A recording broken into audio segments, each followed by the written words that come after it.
Hello, everyone. Jacquie Edwards here. Thank you for joining me today. Today, I am in what is going to be my new office in our new house. Now, everything is in process, so I basically just got a chair. We just got some furniture last week, so it's quite exciting. But the rest of the office, I have no desk or anything, and most of there's just boxes of stuff in the rest of the office. But I've got beautiful wallpaper on the back. I'm very proud of that. I love it. Makes me feel happy to be in here. So anyways, I am just getting stuff ready, so I thought I would do my live video from here today. And I wanted to talk about why a landlord would do rent to rent. Now, I probably have done some videos on this before, but I just wanted to come back to it because I get this question so regularly.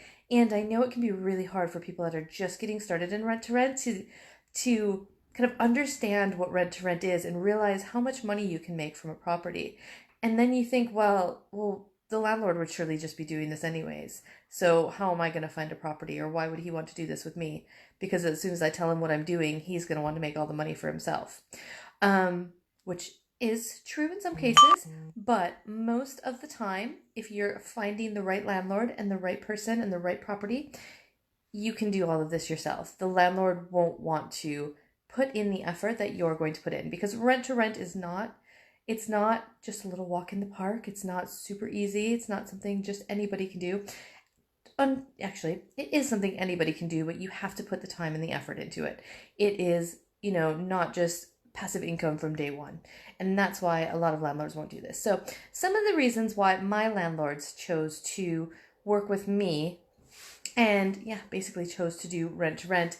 So let me think. My first one, he had bought the property as an investment property, and he knew what a great return he could get from properties, and it was a great property, great location, but he didn't want to have the hassle of managing it. He didn't want to have to do any of the refurb. The house was in pretty rough condition.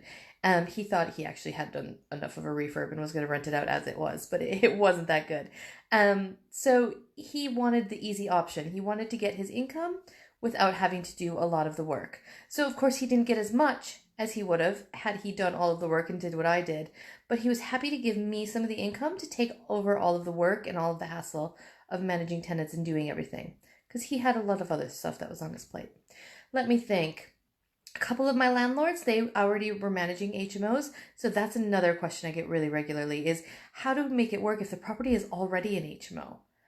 Because obviously the landlord's already making as much as they can. So how am I going to convince him to work with me and make a profit? With properties that are already HMOs, which is 99% of what my properties were, it was finding the landlords that were tired of managing an HMO. They were not doing the best job of it. Whether they didn't have the greatest tenants in the property, they didn't have the greatest property manager, the greatest letting agent, their house wasn't in very good condition. So finding those properties where the landlord was struggling a little bit. So they weren't the educated landlords like you and I are. So they weren't the people that were, taking courses and learning about how to be a landlord and how to take care of properties. They were just normal people that either maybe inherited a rental property and didn't want to deal with all the hassle of it, or didn't know exactly what to do because they've got a full-time job, or they knew property investment was a good strategy, but they don't have the time. They've got, full-time other jobs. They don't have the time to be hands-on managing an HMO or a service accommodation. So that's what a lot of the situation my landlords were in.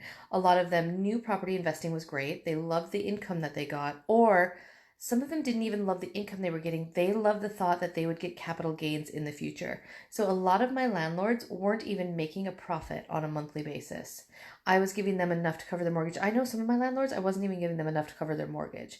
And they were still happy with the deal because they were looking towards the future and for capital gains on this property. So these were landlords that were not going to sell their property, so a lease option wasn't going to work.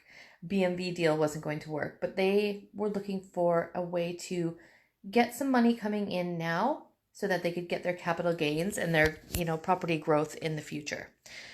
But they didn't want to manage the property. Or if they had an agent, I had quite a few that had a really dodgy agent managing their property. So they were having a horrible experience with the agent that they had. I had some that the agent went bankrupt, some that the agent just disappeared. So they needed help quickly. So I was able to come in and say, I can help you with that. Here's all the things that I can do for you. I had a landlord that moved out of the area, so it was his family home. He moved out of the area and he wasn't able to manage it. He tried to manage it himself from Birmingham, which is like 2 hours away, but his tenants were bad. The maintenance wasn't getting done, so he was getting worse and worse tenants and the rents weren't coming in, so it just wasn't working for him. Whereas I can come in, fix the house up, spend the time, and he can get his monthly income and everything is great and his property is all fixed up, so he was super happy. So it's not going to work for every single landlord because not every landlord has a problem. So your goal is to find the landlord that has the problem. So look for things like bad tenants, bad letting agent experiences, people that have moved away, people that have full-time jobs and are just looking to make a capital gain from their property in the future. So they're not too worried about what happens now. They just want the property to be as hands-free and less of a headache as possible.